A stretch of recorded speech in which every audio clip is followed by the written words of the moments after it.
Meus queridos irmãos, bom dia a todos, graça e paz do Senhor e Salvador Jesus Cristo. Quantos podem dizer amém?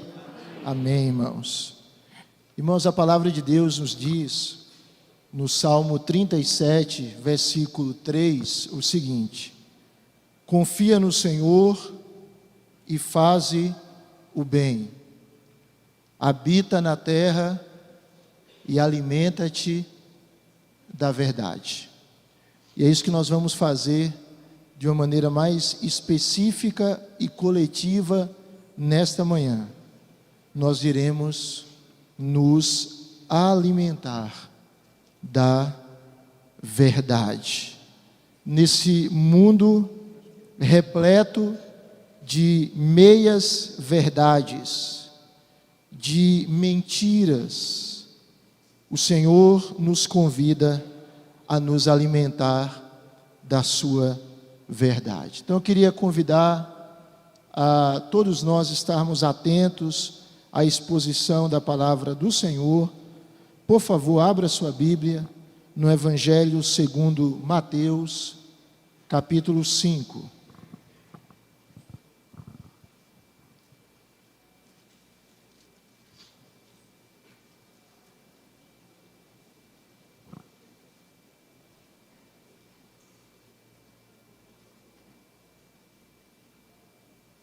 Evangelho segundo Mateus, capítulo 5.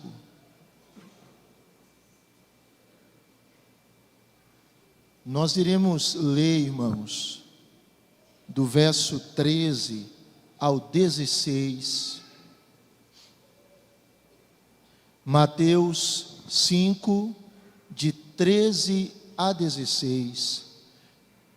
Convido os irmãos para juntos nós fazermos a leitura desse texto sagrado.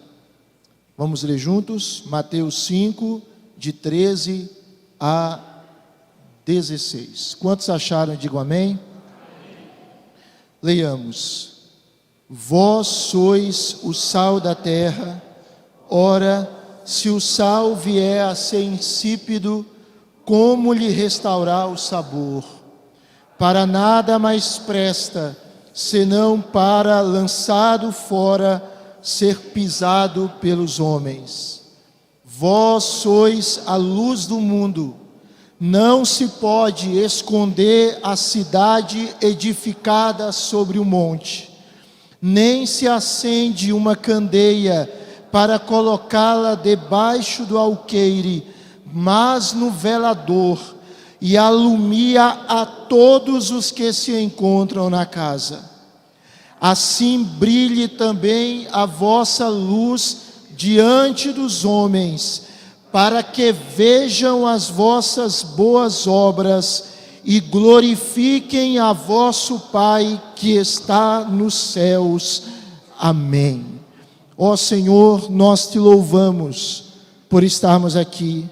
Te agradecemos pelo privilégio de termos a liberdade de nos reunir, de cantar louvores ao Teu nome, de orar, de abrir a Tua palavra, de ouvir a Tua voz. Senhor, que possamos aproveitar esse privilégio com intensidade, com comprometimento, que todos nós, desde as crianças até os adultos, possamos continuar sendo abençoados pela Tua presença neste lugar, pela Tua palavra. Repreende toda a ação do inimigo e cativa o nosso coração à Tua doce vontade, em nome de Jesus. Amém, Senhor. Amém.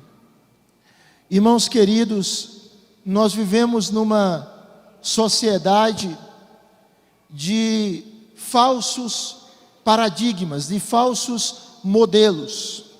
Por exemplo, é muito comum na sociedade pós-moderna, na sociedade atual, conceitos como o seguinte: você existe para ter realização profissional. O objetivo da sua existência é se realizar profissionalmente. E as pessoas, elas passam a vida toda com um alvo: eu quero me realizar profissionalmente. E se porventura elas não conseguem atingir os seus objetivos, elas não apenas se frustram, mas elas ficam suscetíveis a diversas patologias na alma. Por quê? Porque elas não conseguiram lidar com a frustração de não ter todos os seus sonhos profissionais realizados, porque elas foram ensinadas que o objetivo da vida delas era se realizar profissionalmente. E aí nós vemos, às vezes, até muitas crianças que já são pressionadas pelo ambiente social, ou já são pressionadas pelos seus progenitores a escolher profissão A, profissão B, porque essa profissão dá dinheiro, porque essa profissão vai lhe dar êxito, porque com essa profissão você vai ser alguém na vida. E aí muitas pessoas resumem a vida a isso. Outras pessoas resumem a vida não apenas a isso, mas ao conceito de felicidade. E o que para elas é felicidade?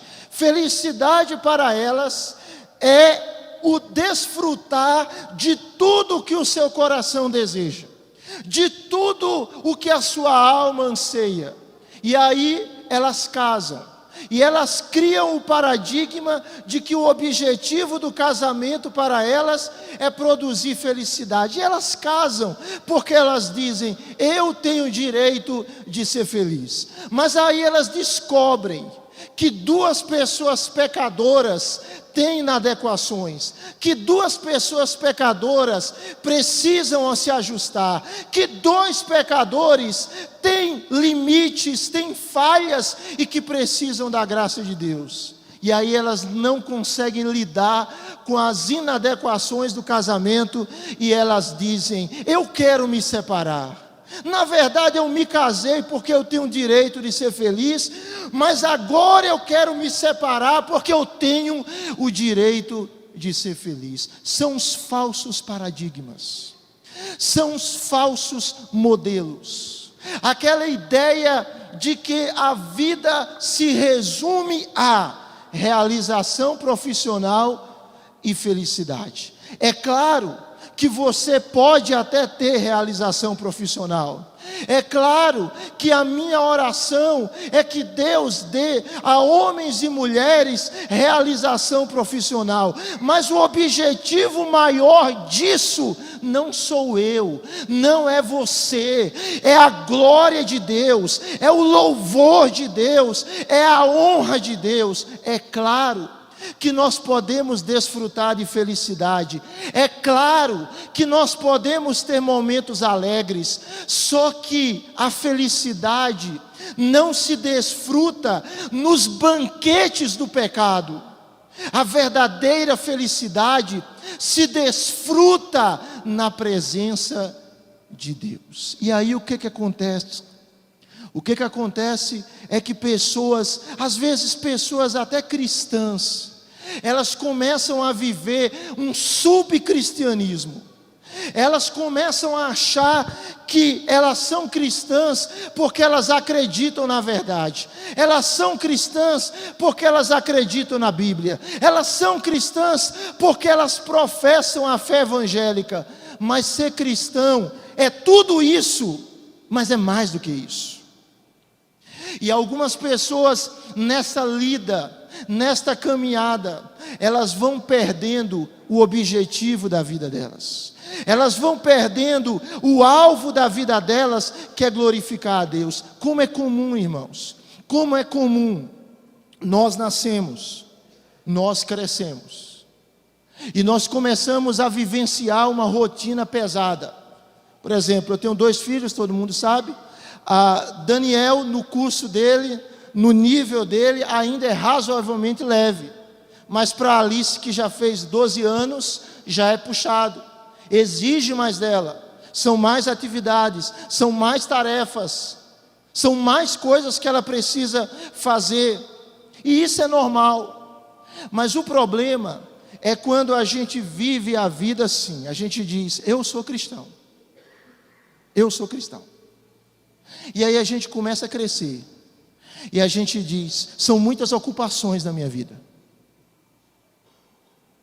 E eu vou me enrolando com as minhas ocupações, e só com as minhas ocupações, e eu vou perdendo a percepção que Deus precisa ser glorificado ali, e que há um objetivo na minha vida ali, e em outras áreas. Aí eu digo, não, eu vou começar a me envolver mais no reino de Deus, quando eu terminar o meu ensino médio. Não, eu vou começar a me envolver mais no reino de Deus, quando eu terminar a faculdade. Não, eu vou começar a me envolver mais no reino de Deus quando eu conseguir um bom emprego e estabilidade financeira.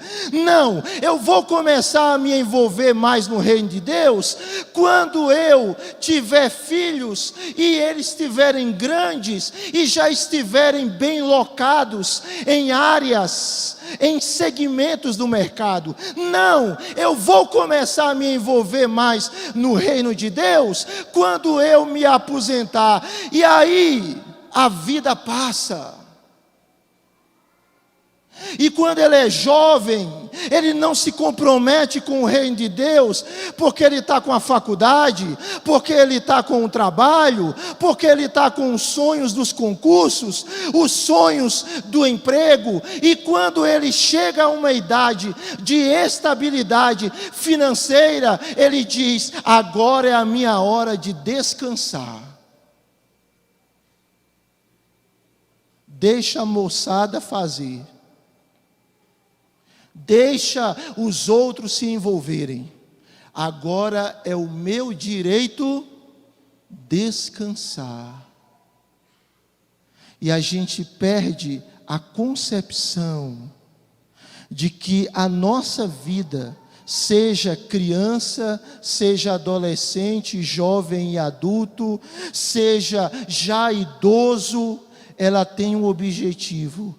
No nosso descanso, nas nossas atividades, no nosso estudo, no nosso êxito profissional, nas nossas ações, o reino de Deus tem que estar envolvido nelas em tudo.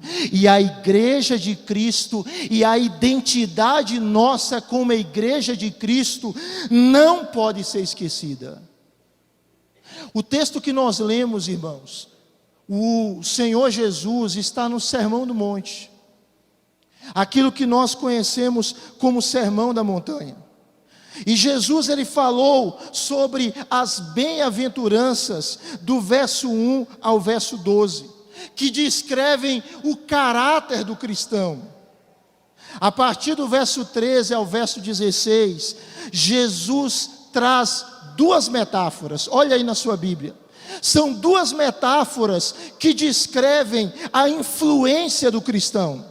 E as metáforas são sal e o quê?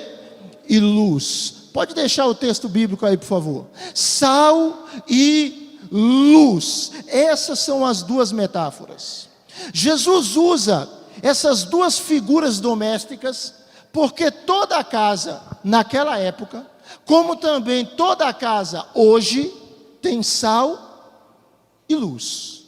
Sal e luz são necessidades indispensáveis em toda a casa. O sal, ele é condimento, ele dá sabor e ele preserva. E a luz, ela ilumina. Qual é a imagem que Jesus está apresentando para aqueles discípulos e para nós? Nós que vivemos nessa sociedade corrida, Nós que estudamos e temos que estudar, e trabalhamos e temos que trabalhar, e descansamos e temos que descansar, nós que fazemos tantas coisas, Jesus está dizendo para os seus discípulos e está dizendo para nós hoje: não se esqueça de quem você é. Não se esqueça da sua essência. Não se esqueça da sua identidade, da sua natureza. Não se esqueça de quem você é. Você é sal e você é luz. Você é sal e você é luz. Então, na caminhada da vida, nos afazeres da vida, saiba priorizar aquilo que precisa ser priorizado. E entenda, nesta terra, desde o momento que você nasce de novo, até o momento que você morrer, você tem uma missão, você tem um propósito. E o seu propósito não está resumido àquilo que eu e você achamos, mas àquilo que a palavra de Deus diz. Pense nas metáforas de sal e luz. A gente quer falar sobre o cristão em uma sociedade não cristã. Nós vivemos em uma sociedade não cristã. Nós vivemos numa sociedade em que Jesus está sendo zombado. Depois os irmãos leem o artigo que está no boletim. Cada edição de carnaval agora, Jesus está sendo zombado e escarnecido. Mas não apenas isso. Ele é zombado e escarnecido pela vida de muitas pessoas, pela vida de muitos que vivem como se ele não existisse. E Jesus diz: não se esqueça, você é sal e luz. E eu queria falar 3 características que denotam essa realidade do cristão, da igreja em uma sociedade não cristã. A igreja, sal da terra e luz do mundo, ela tem 3 características. A primeira é distinção. Diga comigo, distinção. Mais uma vez, distinção. Distinção, irmãos. O sal e a luz. Uma característica notável do sal é que ele é diferente do meio em que ele se encontra. E qual é o poder do sal? O poder do sal está na sua diferença. A igreja e o mundo não cristão são essencialmente diferentes. Deus chamou você do mundo, Deus lhe separou do mundo. Você está no mundo, mas você não é do mundo. A luz é diferente das trevas. A claridade é distinta da escuridão. Perceba o que Jesus está dizendo. Quando ele fala no verso 13 e no verso 14, vós sois o sal da terra, vós sois a luz do mundo. Jesus está dizendo, a igreja é diferente do mundo. A igreja é diferente do mundo. O fato da igreja ser luz implica que o mundo está nas trevas, e a Bíblia diz isso. A Bíblia diz que o diabo, irmãos, cegou o entendimento dos incrédulos. A Bíblia diz que o reino de Satanás, ou o império de Satanás, é o império das trevas, e as pessoas andam em trevas. Essa é a triste realidade. E o que a igreja é? O que você é? Você é estudante?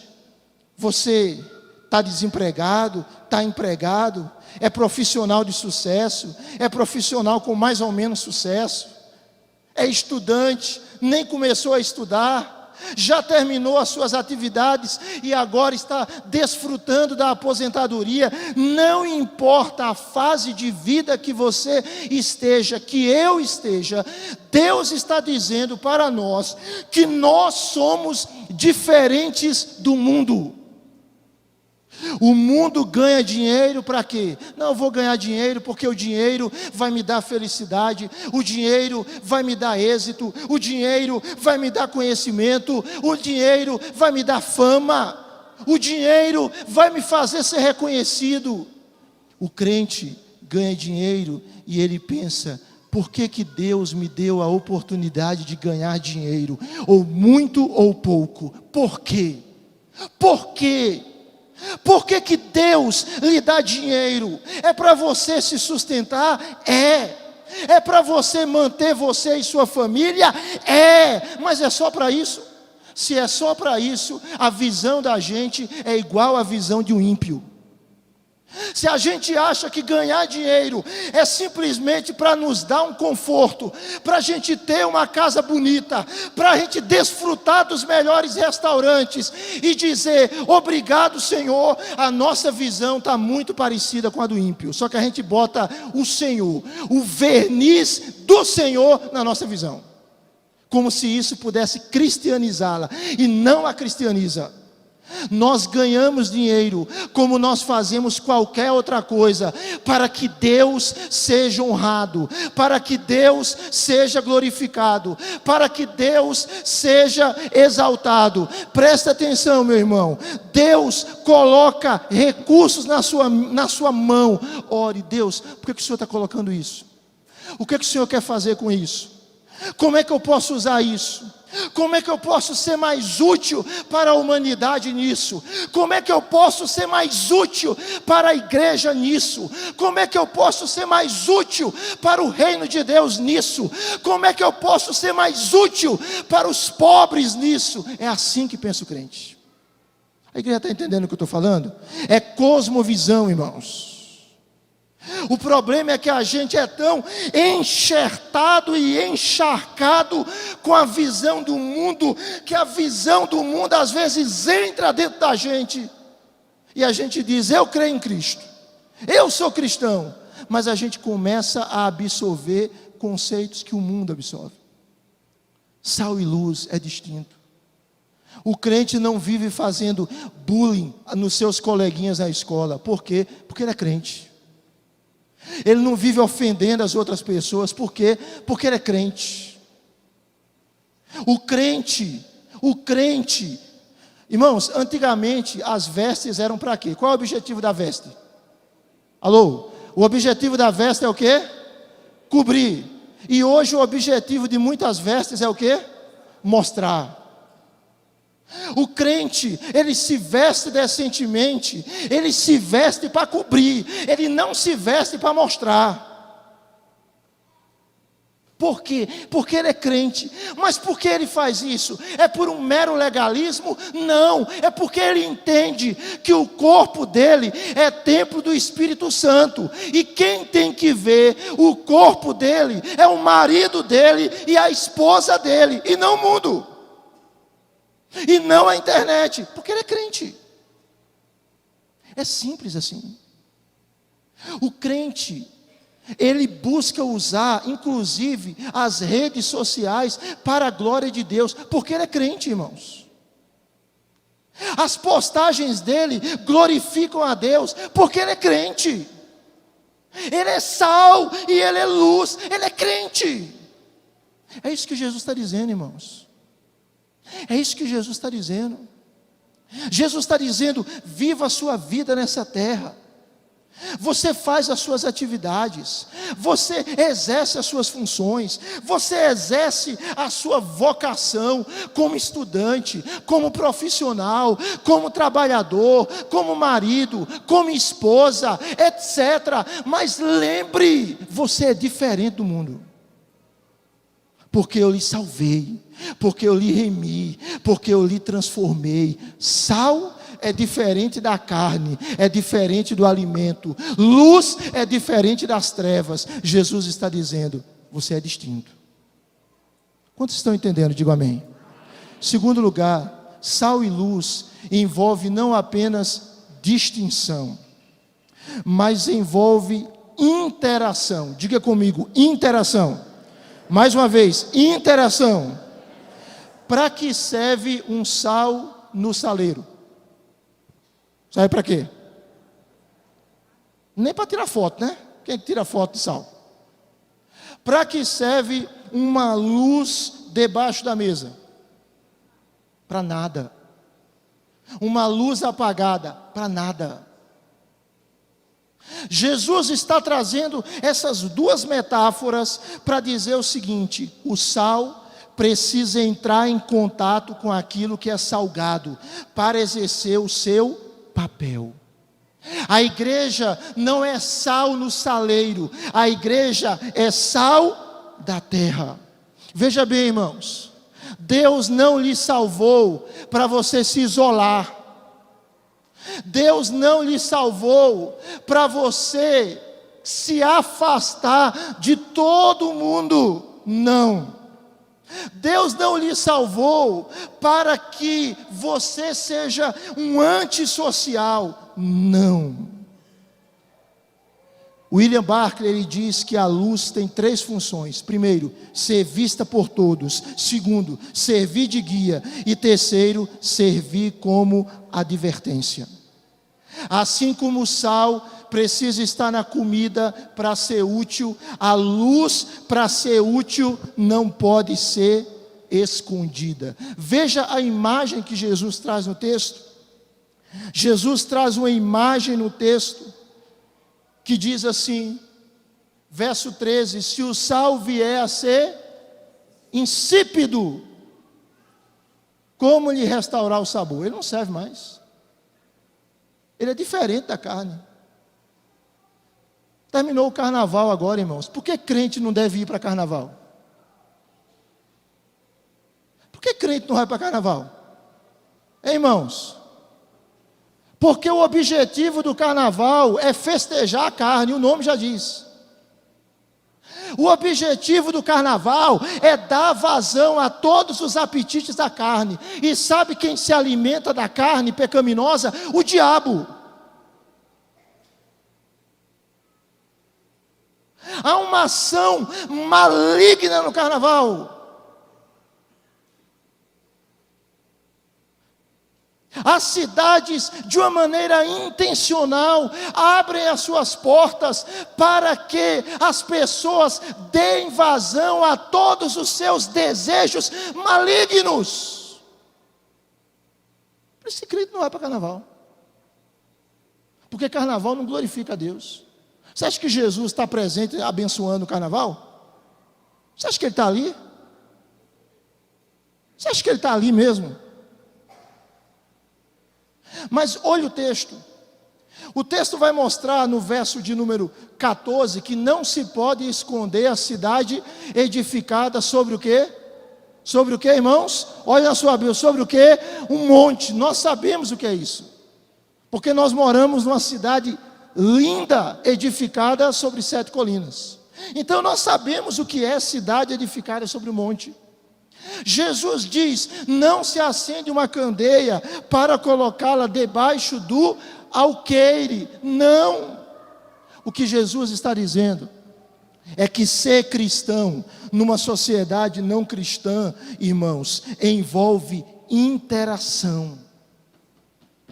A verdade de Deus não pode ser escondida. A verdade de Deus precisa ser proclamada. A igreja não pode se esconder. Presta atenção, meu irmão. Você que está aqui, presta atenção. Você não pode se esconder. Você, como crente, tem que resplandecer. Se Deus lhe chamou para ser empresário, seja o melhor empresário que você puder, para a glória de Deus, e resplandeça ali. Se Deus lhe chamou para ser médico, para ser pedreiro, para ser professor, para ser engenheiro, para ser policial, para ser dentista, para ser arquiteto, para ser o que for, seja o melhor que você puder e resplandeça Cristo ali.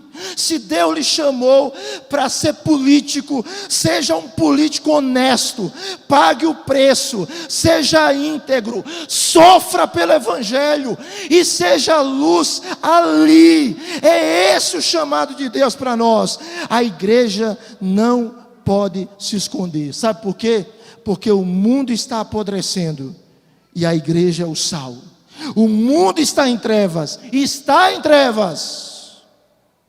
e a igreja é a luz. Quantos estão me ouvindo? Digo amém. Terceiro e último lugar.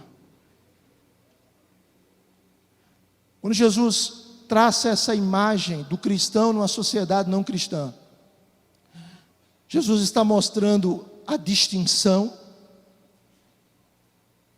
da igreja, a interação da igreja. A igreja está lá, envolvida. Se Deus lhe chamou para as artes, seja um artista cristão, né? Hoje você vê um monte de aberração aí com o nome de arte, um monte de imagens pornográficas e cenas abomináveis e imorais, mas diz é arte, ninguém pode falar nada. Não. Para onde Deus lhe chamar, interage de maneira cristã. Mas Jesus nos mostra uma terceira coisa. O cristão numa sociedade não cristã, ele precisa causar impacto. Diga comigo, impacto. Diga, eu preciso fazer diferença onde Deus me colocou. Diga para a pessoa que está do seu lado, você precisa fazer diferença onde Deus lhe colocou. Esta é a sua essência. Diga para ele, esta é a sua essência. Esta é a sua natureza. Essa é a sua missão. Missão. Veja, Jesus aqui, ele, como nós dissemos, usa duas metáforas para descrever a influência da igreja. A igreja é o sal e a igreja é a luz. O sal influencia quando ele se infiltra. E a luz influencia quando ela brilha, resplandece.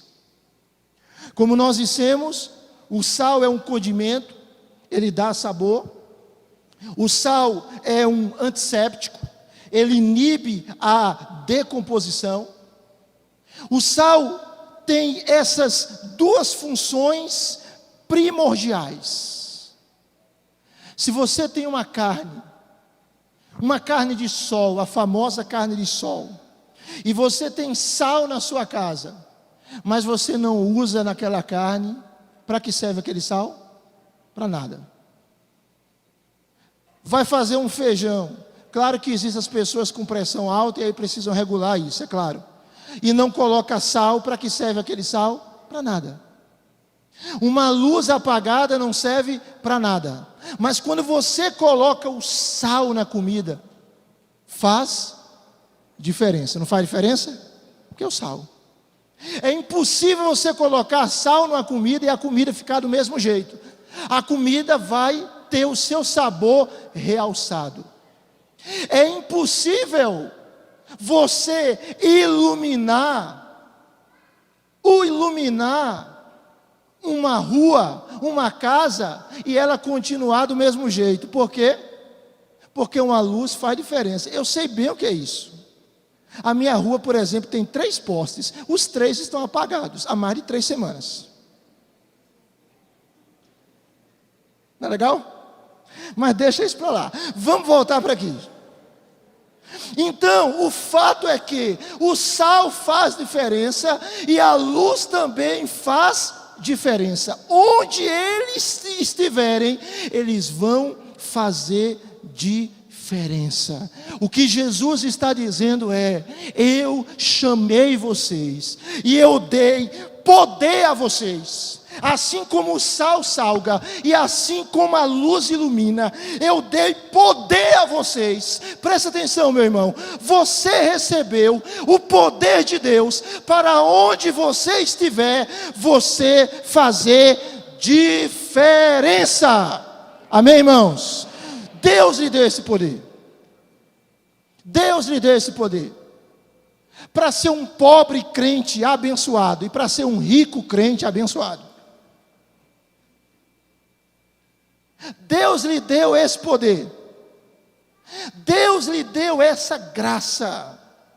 O fato é que quando a igreja cumpre a sua missão, ela atrai.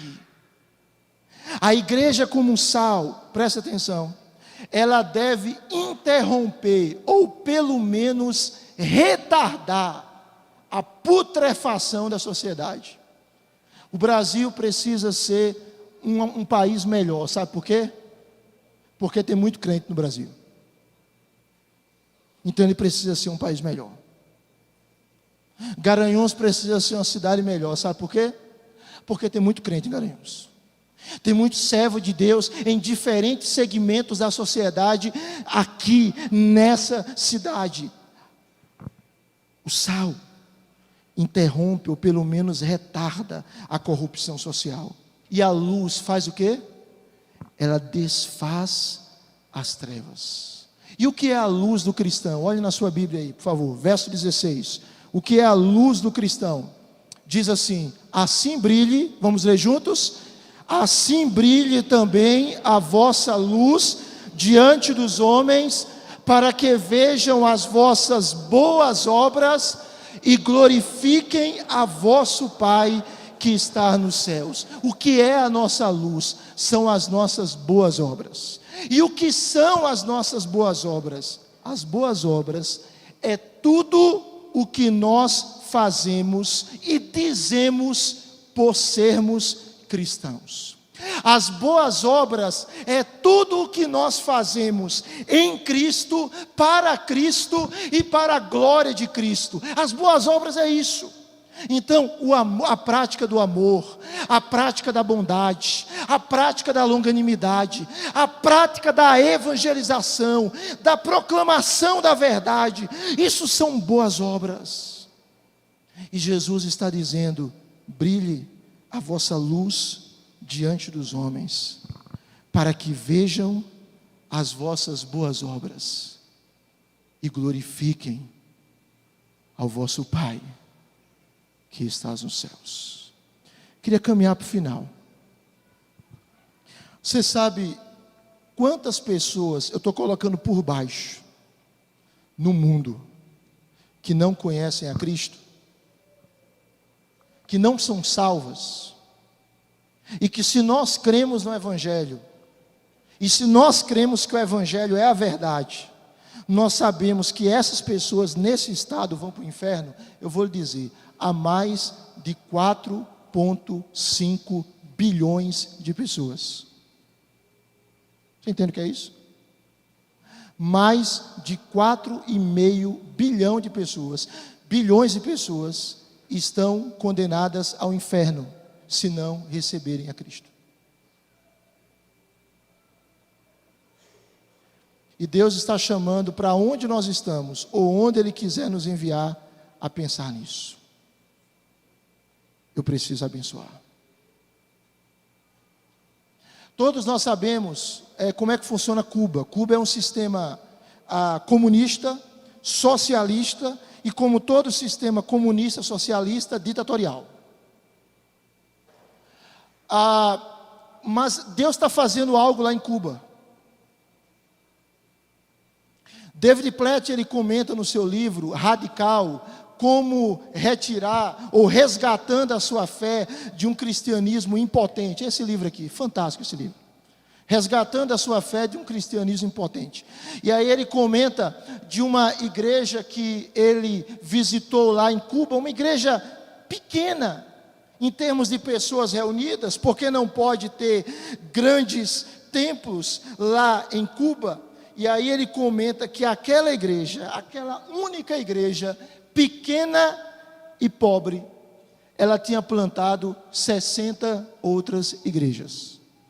E aí ele foi visitar uma outra igreja que tinha sido plantada por aquela igreja pequena e pobre. E aquela igreja já tinha plantado mais 25 igrejas.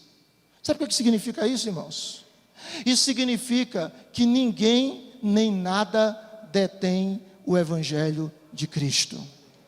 Nada detém o Evangelho de Cristo, mas cabe a mim e a você dizermos: Senhor, nós estamos aqui, nós somos diferentes, não por nosso merecimento, mas porque o Senhor nos resgatou, e nós vamos interagir na sociedade.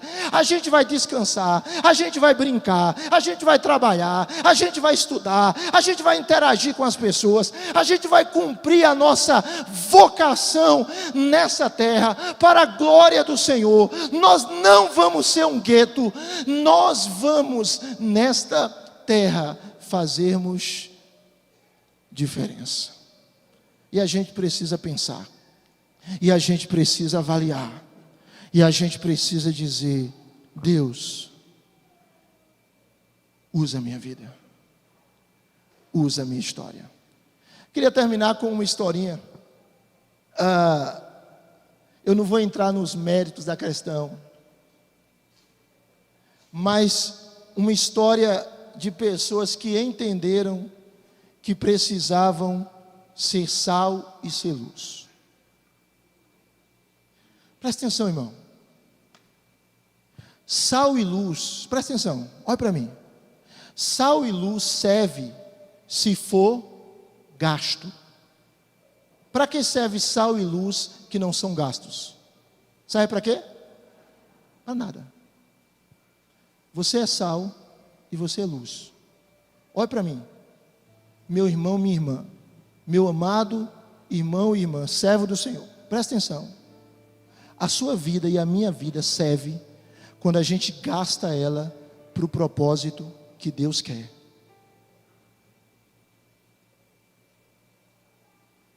Então não fique pensando: eu sou muito jovem, depois eu penso nisso.